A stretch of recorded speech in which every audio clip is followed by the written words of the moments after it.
Hey everyone, you're now listening to Cup of Queens with Paige and Saray, and we can't wait to have Enneagram Ashton on this week's episode. Ashton helps people better understand themselves and others by educating them on the Enneagram test and personality types. Ashton breaks down what each Enneagram number means and how it relates to specific people's personalities, strengths, weaknesses, and motivation styles. Ashton also talks with us about the personality types that share commonalities and those that have extreme differences. If you want to learn more about yourself and others, this is the episode for you. So grab your cup and enjoy! Hello! Hi! I pressed the wrong button. How are you? Good! How about you? Good. Thanks so much for having me. Thank you so much. This is so fun. We're so excited. We're like diehard fans, specifically of your Instagram account. Yeah. I live for everything that you have on there. Thank you. That is so nice. Well, thanks again. We'll just kind of jump right in and tell us about yourself. How you got into the career path. Yeah, so I have my bachelor's and master's degree in psychology. So I've always been super interested in really just knowing and understanding not just myself, but other people better. Even from a young age, I would go to like the bookstore with my mom and I would like immediately go back to the psychology section, like an 11-year-old doing that. Why? Who knows? But I've just always been super interested in why I knew that I wanted to kind of pursue the field of psychology, of like seeking to understand each other better. And so then from there, it was in my master's program that I learned about the Enneagram and really thought, okay, this is like really cool. This is like super impactful.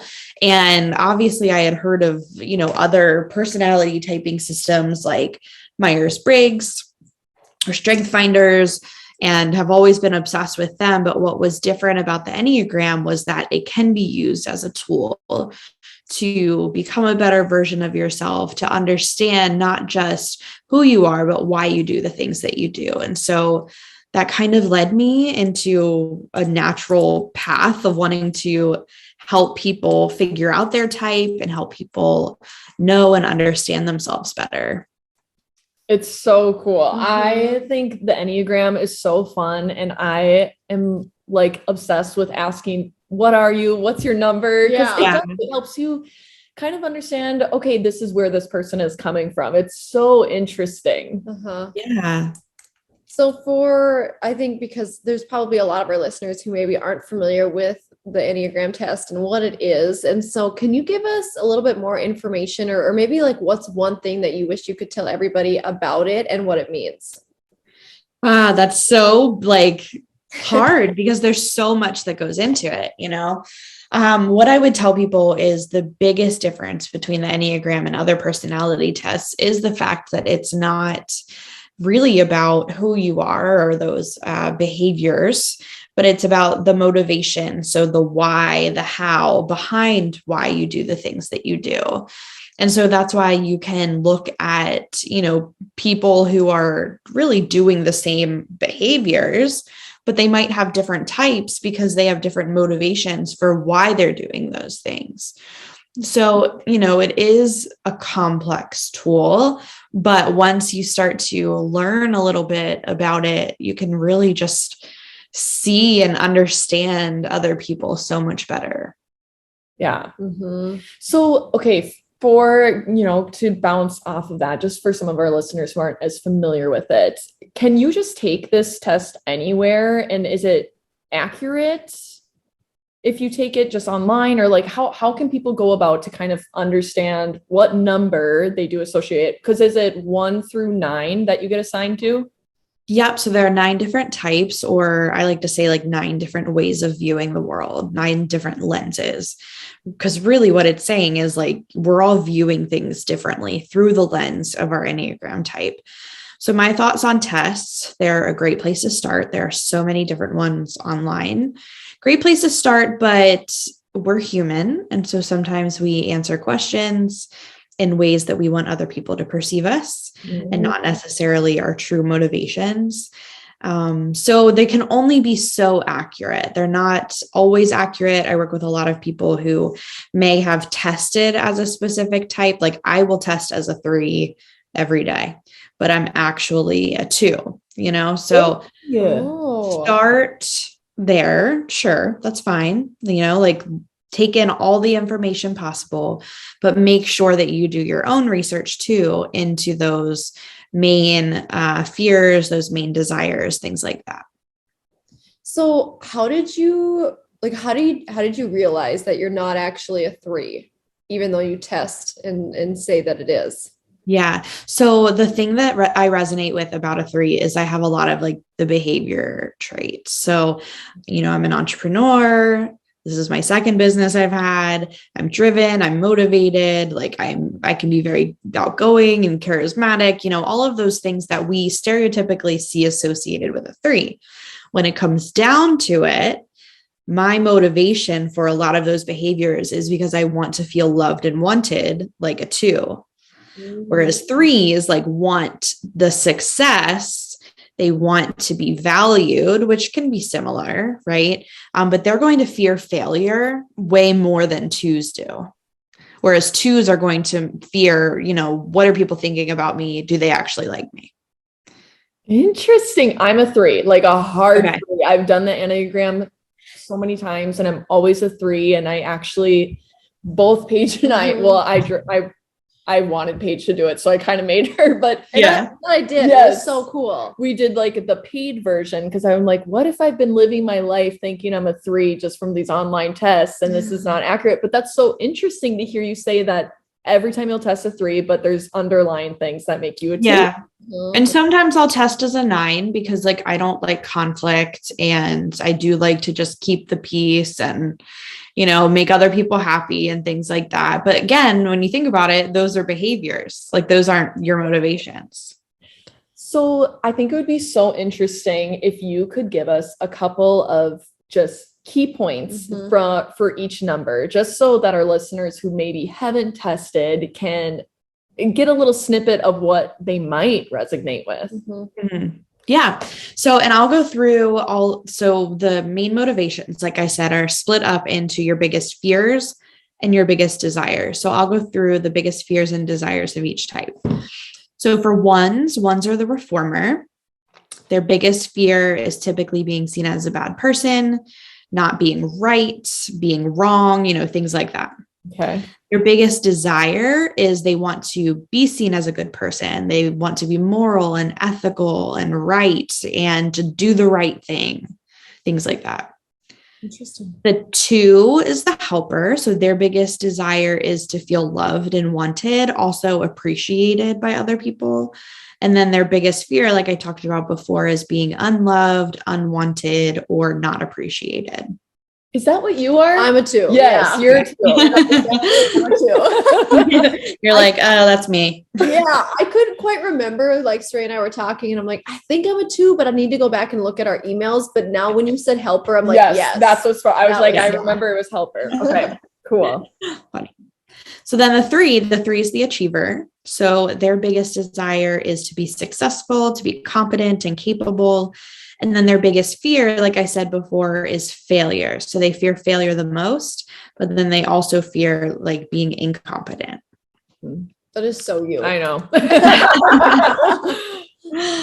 The 4 is the individualist. They're the most like creative and unique. So their biggest desire is to be different, to be significant, to, be true to themselves. And then their biggest fear is being defective. So like they want to be different, but they don't want something to be wrong with them. So they fear being like the black sheep or being defective. Interesting. Okay. The 5 is the investigator. So their biggest desire is really to know all the things. They want to be knowledgeable. They want people to know that they're knowledgeable. Then their biggest fear is, not having that knowledge or also having their resources invaded on. So whether that be time, energy, space, like those kinds of resources. So 5s are kind of known to like tuck themselves away sometimes. Okay. Okay, interesting. 6s, they are the loyalist. Their biggest desire is to have security, safety, guidance from others. And then their biggest fear is typically fear itself. So they have more of a relationship with fear than other types, but then they also fear being without that guidance and security. Mm. So like the fear of unknown kind of, right? Yeah. Yep. Okay. 7s, the enthusiast, their biggest desire, they want to have fun. They're the most outgoing and extroverted on the Enneagram, but ultimately they want to seek contentment. So they're wanting to do things to look for that contentment. And then their biggest fear, they do have FOMO. So they do have that fear of missing out. But they also have this fear of like being trapped in emotional pain or negativity. So they kind of like bury the emotional pain and go do the things so they don't have to deal with it. Huh. Interesting. Mm-hmm. 8s are the challenger. Their biggest desire is to protect themselves and other people. So they're very protective. Then their biggest fear is being seen as weak, powerless, or controlled in some way. Okay. And then 9s are the peacemaker. So their biggest desire is to maintain a peaceful environment, to maintain that connection. And then their biggest fear is typically conflict. So they fear conflict the most, but then they also fear being separated from other people. It is so interesting. And so people can be multiple numbers. Like you're always a main number, but then do you have like sub numbers? Is that how it works? So how it works is you have your main type, and that will stay with you from a very young age. It never changes.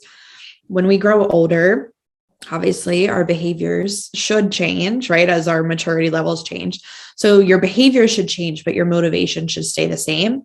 So you do have one number that you are mostly connected to, but the other numbers that you're connected to are what we refer to as your wings. And those are the numbers that are on either side of your main type. So for example, as a 3, your wings would be a 2 and a 4. As a 2, your wings would be a 3 and a 1. And how the wings work is you pull characteristics from those wings. So you pull some of those stereotypical behavioral characteristics, but your motivations will stay in the main type. And so that's why, for me, for example, having a strong 3 wing and being that, my wing is kind of housing those behaviors, right? I can look a lot like a 3, but that's just because a 3 is my wing. Interesting. Then you also have numbers that you go to when you're stressed and when you're in growth. So we each have a number we go to kind of the low side of when we're stressed and the high side of when we're in growth. So for 3, when they're stressed, they go to like some of the unhealthy characteristics of the 9. So that looks like being so overwhelmed with all of the things that you need to do that you don't do any of them and become like completely unmotivated and having a hard time getting started. 2s, when they're stressed, not to totally relate it to you guys, but I will now that I'm here. It's good. I love that. What you just said, I'm like 1000% happening. When I have to look at the plate, I'm like, just throw the plate away. Let's just pretend it's not even there. So 2s, when they're stressed, they go to the lower side of the 8, and that can look like feeling this need to kind of regain control, and they can become a little bit aggressive, sharp with their tone. So mean. Yeah. I know.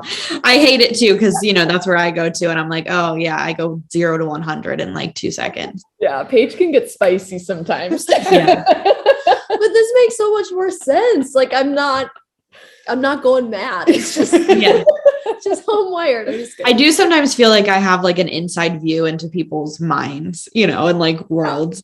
You have to, yes. When you have all this knowledge of just an understanding of how people react based on their personalities, I feel like you're probably 3 steps ahead of everybody. Yeah. And so then we have our numbers that we go to when we're in growth, or like when we're the healthiest version of ourselves. So 3s, that will look like you take on the high side of the 6. So being able to anticipate multiple scenarios, being able to plan and prepare and different things like that. being focused on community is big for that too. For 2s, that looks like going to the high side of the 4. So that's being able to kind of recognize what you need and vocalizing what you need, being able to, be creative and be, artistic and focused on aesthetics and things like that. Nice. Literally, yeah. So crazy. This is awesome. We're learning so much. This is so cool. So, okay, do you ever think that there are specific interests or jobs or even hobbies that seem to fit well with each number, for each particular person? Yeah, so it's obviously going to depend on the person, and it also depends on like the level of health of the person, right? And similarly with kind of jumping ahead here, but similarly with relationships or friendships, right? People aren't going to get along if they're like not in a good space, no matter what type they are. Yeah. So it all has to do with that, and it all has to do with how like developed you are in some of these skill sets. There are some stereotypical jobs or occupations that we see with some types. So for 2s, like being the helper, like they're going to focus in on those characteristics that come naturally to them, like helping others or being empathetic and caring and kind, right? So focusing on how you can utilize those strengths in whatever job you end up having, instead of like focusing on what's the best job for me. So for 3s though, we see a ton of entrepreneurs. We see a lot of people trying to climb the ladder, right? Because they're driven, they're motivated, anything that like allows people to really get the job done. So 4s are going to be your more artistic trades. 5s are more analytical, right? So like there are some that are geared more towards the strengths of a type, but it's really about finding those strengths within the job too. Yeah. I feel like that's really cool. And I've never thought about it until now, but if you really focus on what makes you feel good. So like if you were to take a job where you know that you can go to work every day and feel like you're caring for someone or you're helping someone, then you're going to be a happier person. And right. Looking at it as far as like, this would be fun, or I could make a lot of money doing this, just get more in touch with yourself by looking at it from that viewpoint. That's also so I'll talk about this too. So the Enneagram's also split up into 3 different triads, and each triad contains 3 types. So 8, 9, and 1 are what we call the instinctual triad or the gut triad. 2, 3, 4 are in the heart triad or the feeling center. And then 5, 6, 7 are in the head triad, the thinking center. So both of you being in the heart and in the, in the heart and feeling triad, saying things about like wanting to create meaning, right? 2s, 3s, and 4s are going to have that shared characteristic of wanting to create significance or to create meaning from experiences. And so like that comment that you just said was very much a heart triad comment, right? Where 5, 6s, and 7s might be like, no, I go to work because it makes sense and then I leave, right? Instead of like, I don't need to, put my feelings into the job like 2s, 3s, and 4s are going to need to do. And that's what's so cool about this test is because you think yourself, but until you kind of have it in this category and you can look at, okay, what does really drive me? I mean, I think a lot of people, and correct me if I'm wrong, but a lot of people lean towards this test for career purpose and to kind of better understand, where in the company or where in their industry they're going to be a great fit. Yeah, I mean, that's really where I have kind of taken it, is I've been working with a ton of companies on understanding each other better and understanding those qualities that make you a better worker, a better employee, things like that. But also, I think I've been working with a lot of people with this simply from the fact that the pandemic changed a lot of people's thoughts on their career path and what they want to be doing. And I think utilizing things like the Enneagram helped to say, okay, this is what I'm good at. And now I can like transfer this into something else that I actually want to be doing. That is so cool. Yeah. So I know Paige kind of touched on this, but I'd love to hear a couple of examples of relationships. And like you have mentioned, it is so dependent on, if you're in a healthy state of mind. So maybe we just assume that the numbers we're referencing here are, in a healthy place. Yeah. What numbers are really compatible for either, relationships, friendships, and maybe what numbers tend to butt heads with each other? Mm-hmm. So again, like this is probably the number one question I'm asked all the time, because people want to know, like, what type is best for me and all of those things. So there are like the key, before I mention a few that I've seen, the key is to think about how your traits kind of mesh with each other versus, if they mess with each other. So for example, let's take the two of you for example, I'll start with. So for 2s and 3s, being able to understand those characteristics about each other. So the 3 is going to want to really zero in on work, right? Focus in on work, deadlines, achievements, to-do lists, where the 2 is probably also going to like that, but it's going to be, about the feelings behind those to-do lists, or like, is somebody feeling heard in what they need to get done? Are they feeling understood? Things like that. And so would they mesh well together? Yeah, absolutely.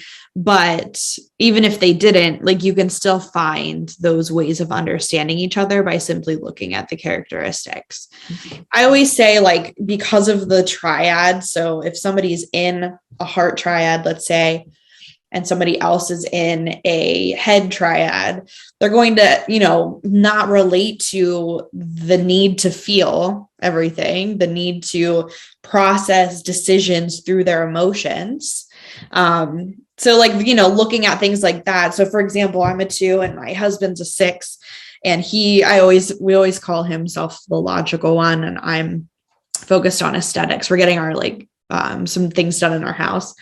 And I was like, you're not allowed to like pick out any of the aesthetic things anymore. Like, you focus on the logical, like the logistics, and like, I will focus on the other things. Right. So like knowing your roles in the relationships, which is why this can be so helpful and impactful, because again, you're focusing in on your strengths and kind of what makes you tick and what allows you to like be the best version of yourself, Yeah. 8s and 2s. I always say 8s and 2s because my sister's an 8, and I feel like I recognize that relationship so well. But they are so blunt and honest, and like, can really, they don't try to be, right? Like, they don't even think about it. I always, growing up, I was like, why are you yelling at me all the time? I just thought she was yelling at me. And it honestly was not until I learned about the Enneagram that I was like, this whole time she wasn't yelling at me. Like, I really thought she was yelling. So, just those simple things of communication and focusing in on the differences can impact your relationships so much. Like, and I think that's why I care so much about this, and why I'm so passionate, is because I've seen so many relationships be changed because of knowing this stuff. Yeah, having a better understanding of each other. I know for sure my husband is not in the feelings. It's not in the 4 range. So, but I also can see where those opposites can attract, kind of like what you mentioned, just about the logical side and then an aesthetic side, and using your strengths and your weaknesses to, help each other. Yeah. So because I know my husband is, needs to like plan and prepare for all case scenarios, and, needs to, like, I can't just spring things on him, like, I can't be like, hey, we're going to this big family event in an hour. I think he would like literally lose his mind. And so because I like know this about him, then I can adjust my behaviors on how I interact with him, So interesting. I want Lynn. Not that I always adjust my behaviors. Like, I literally today was like, let's go do something tonight. And he's like, please no. Yeah, let's not. Landon should take it. I know.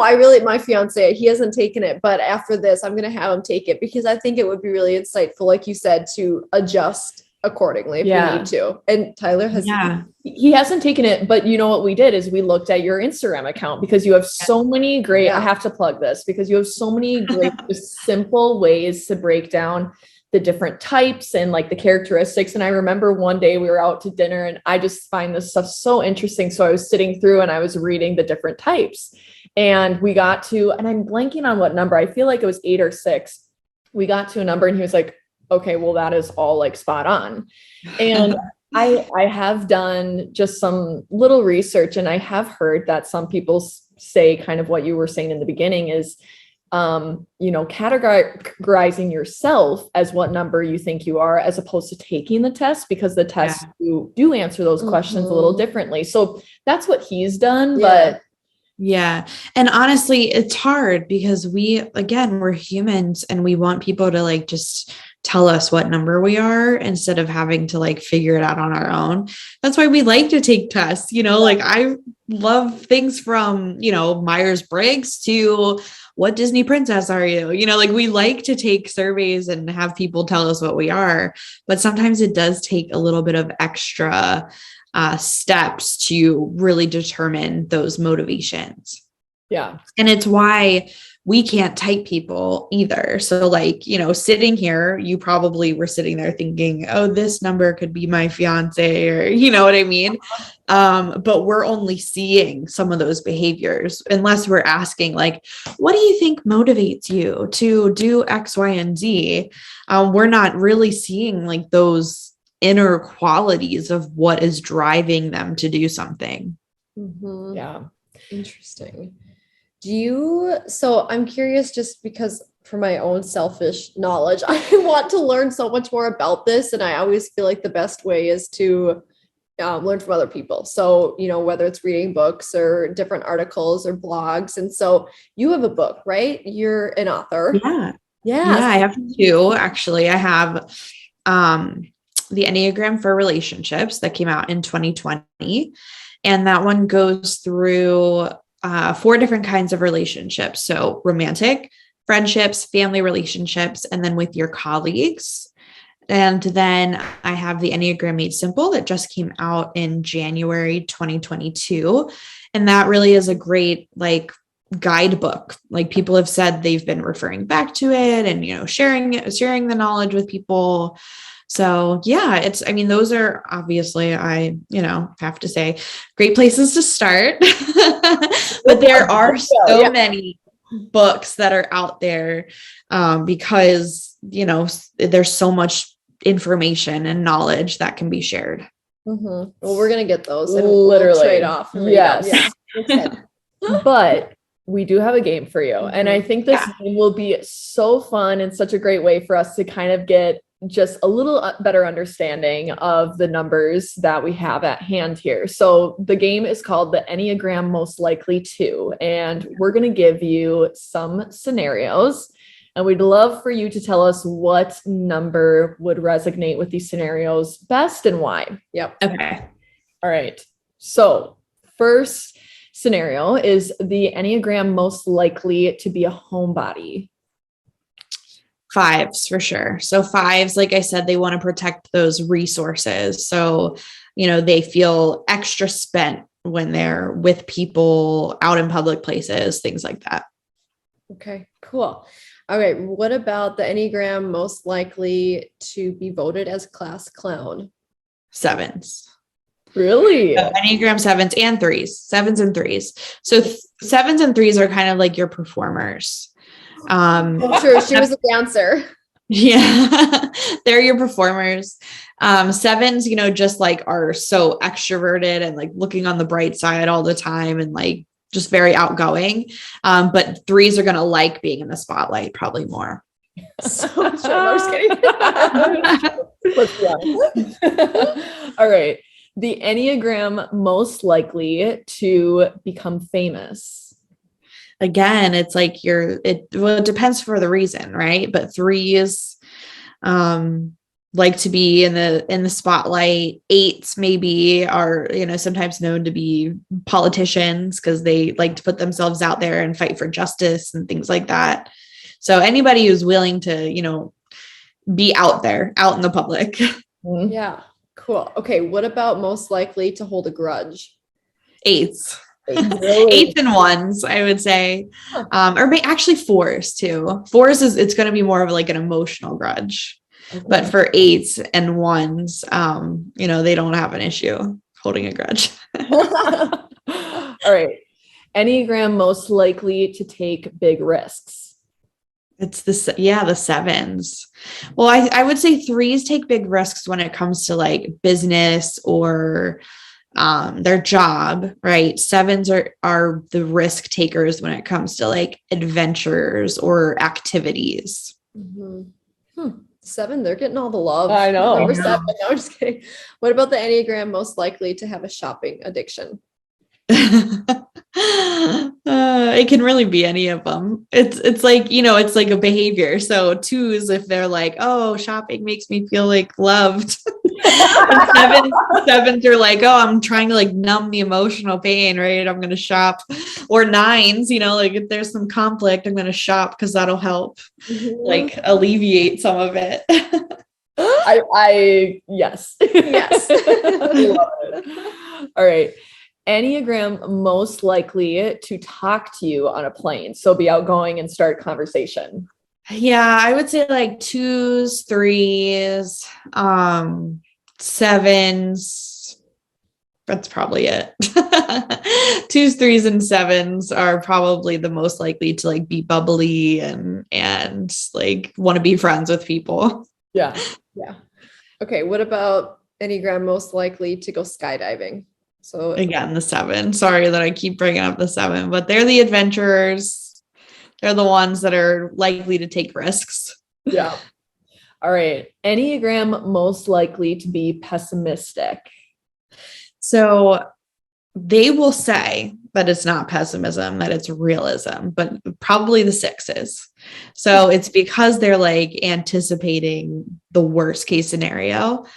So they always say like, I'm not pessimistic, I'm realistic, but I'd say the sixes. So then on the flip side, what about an optimistic?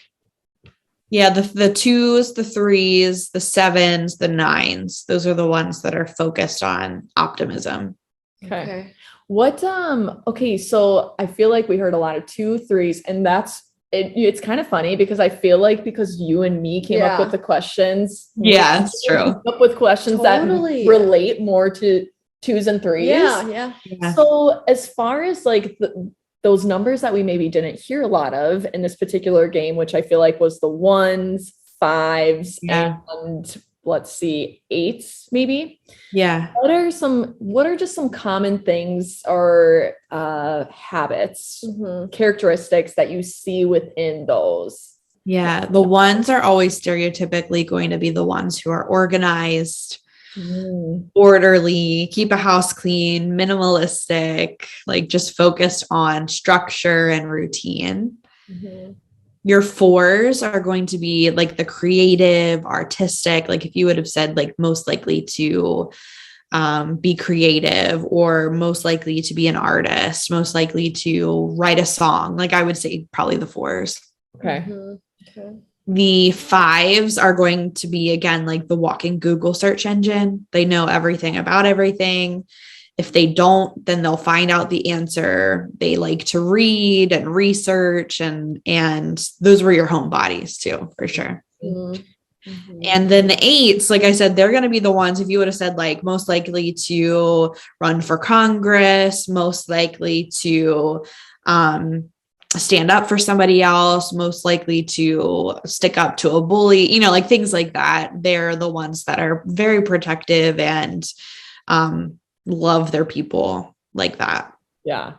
It's so fun to this game was awesome. Listen to this for hours. I think it's just so fascinating. And I now want to go and like ask everybody who I know what number they are so I can start analyzing. Same. Me too. So we have one final question, and we always ask our guests this. So naturally, what does a queen mean to you? A queen to me means somebody who is, just celebrating who they are every day, like celebrating what they're doing and who they are, and really not caring what anybody else thinks. Yep. Yes. Preach. Doing it for you. I love it. Yeah. That's so awesome. Well, okay. So tell us your book name, your website, Instagram, plug all the things so that our listeners can follow along and connect with you and just learn more about themselves and you. Yeah. So you can find me at Enneagram Ashton on Instagram at enneagramashton.com. Pretty much anywhere that says Enneagram Ashton is where I'm located. And my books, The Enneagram Made Simple and The Enneagram for Relationships, are available anywhere books are sold. Woo! Well, we're going to go buy those. Yes, I literally can't wait to read that. I'm going to probably once over it, probably 3, 4, 5 times. I want this stuff down. I know, yeah. I think what you do is so cool. This was so fun. Thank you so much. Thank you. Thanks for having me. And it was great to meet you both and to connect with your listeners.